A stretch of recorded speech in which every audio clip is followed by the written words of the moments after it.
Hello everyone, electrical exam में आपका स्वागत है। आज हम आरआरबी एनटीपीसी रेलवे जो 22 जून 2022 को फर्स्ट शिफ्ट में पूछा गया था उसका हम सेशन लेने वाले हैं। आज का फर्स्ट क्वेश्चन क्या बोलते हैं कि आज का फर्स्ट क्वेश्चन ये है कॉस स्क्वायर, ये सब दिया हुआ है तो इसी को ही हम जो सॉल्व करना है। तो ये सॉल्व करने के लिए क्या करते हैं, सबसे पहले ये अगर दी कुछ कट रहे हैं तो उसको काटना चाहेंगे। ये क्या है, ये एक स्क्वायर के रूप में, ये भी एक स्क्वायर के रूप में है, तो इसको हम एक अलग ही नज़रिए से देखेंगे। तो हम एक फार्मूला जानते हैं। तो फार्मूला क्या होता है कि sine square theta plus cos square theta is equal to 1 होता है। ठीक है, तो यहाँ पर हम देखते हैं कि कॉस स्क्वायर थीटा है तो इसमें से कोई भी एक पॉइंट को हम साइन स्क्वायर थीटा के रूप में चेंज कर देंगे। तो एक हम जानते हैं कि sine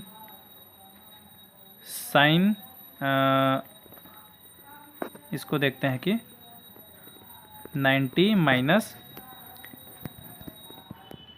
theta is equal to cos theta, ये हम जानते हैं। ठीक है, तो इसको ये वाला जो पॉइंट है इसको इसी रूप में ही करेंगे। तो जो sine square 90 minus 45 plus theta is equal to cos square 45 plus theta. तो अब इसको इस रूप में लिख सकते हैं। इस रूप में लिखने के बाद हमारे ये वाला वैल्यू क्या जाता है कि अगर दी अंदर जाता है तो अंदर जाने के बाद हमारा साइन स्क्वायर 45 माइनस थीटा ये आ जाता है हमारा। तो इस प्रकार से साइन स्क्वायर 45 माइनस थीटा और यहाँ पर cos square 45 minus theta is equal to 1। ठीक है, तो ऊपर का पूरा कट जाता है। ऊपर का कटने के बाद हम देखते हैं इसका मान तो 1 हो गया। अब यहाँ पर कॉस स्क्वायर 30 है, तो कॉस स्क्वायर 30 का मान हमारा क्या होता है, कॉस स्क्वायर 30 का मान हमारा क्या होता है,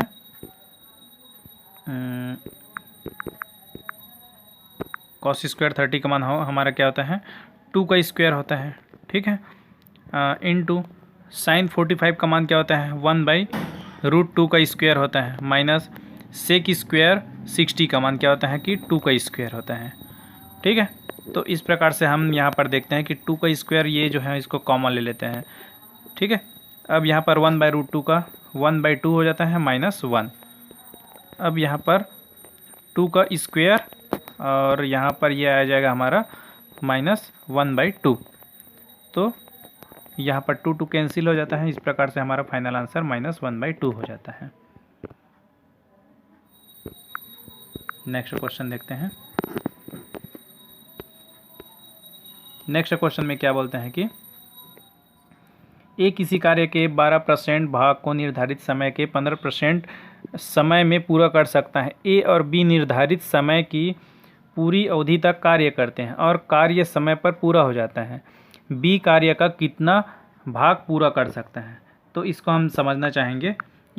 ये क्या बोला जाता है, ए किसी कार्य के 12% भाग को निर्धारित समय के 15% समय में पूरा कर सकता है।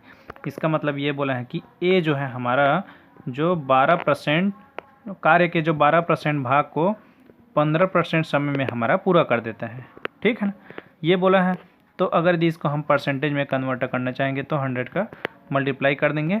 तो यहाँ पर हमारा कितना आ जाता है, अगर काटेंगे तो 3 चौक 12 और 3 पंचे 15, यहाँ पर 5 एकम 5, 5 दूनी 10। तो हमारा फाइनल 80%, ये 80% जो होता है हमारा ए कार्य का 80% भाग पूरा कर लेता है। तो जो बी है होता है हमारा, इसका जो होता है 20% भाग पूरा करता है।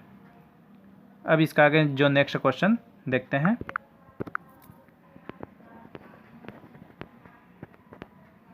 यहाँ पर नेक्स्ट क्वेश्चन क्या बोलते हैं कि दो संख्याओं का लघुत्तम समापवर्ती, इसका मतलब एलसीएम, उनके महत्तम समापवर्तक एचसीएफ का 20 गुना होता है।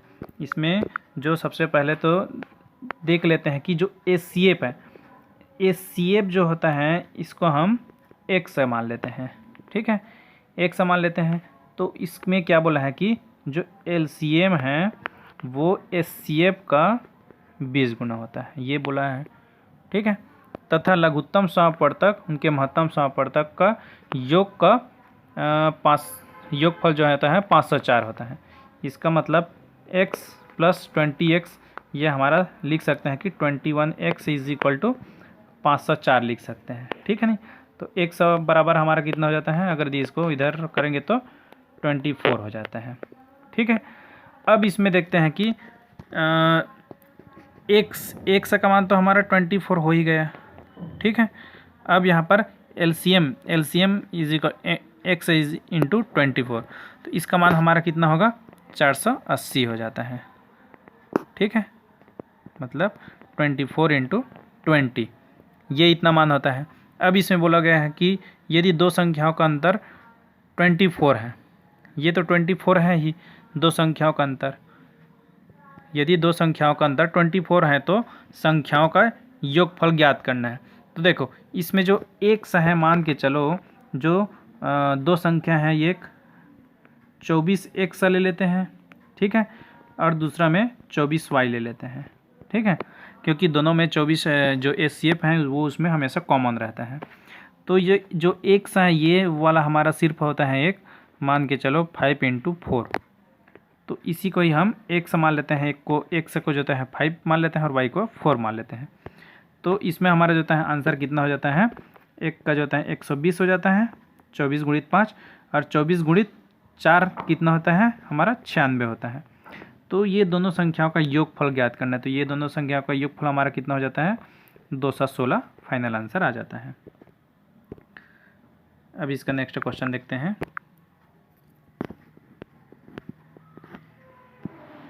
इसका नेक्स्ट क्वेश्चन क्या बोलते हैं कि यदि ये दिया है तो समीकरण के मूलों का गुणनफल ज्ञात करना है।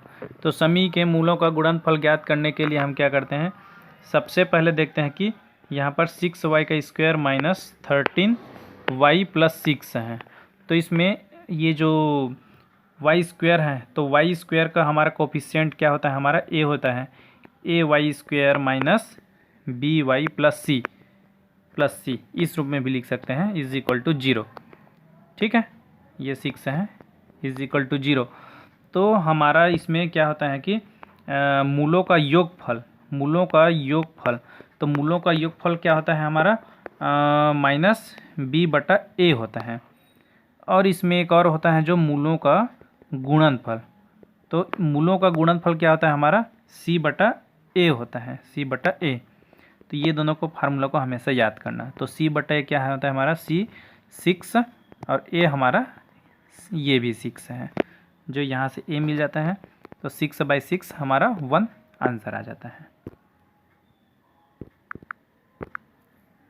आगे नेक्स्ट क्वेश्चन देखेंगे। इसमें क्या बोला है कि एक निश्चित धनराशि x% y वार्षिक साधारण ब्याज की दर पर 7 वर्ष में 22,494 रुपये हो जाती हैं। यदि वार्षिक साधारण ब्याज की दर x प्लस y% होती तो 7 वर्ष बाद देय धनराशि 25,917 रुपये हो जाती हैं।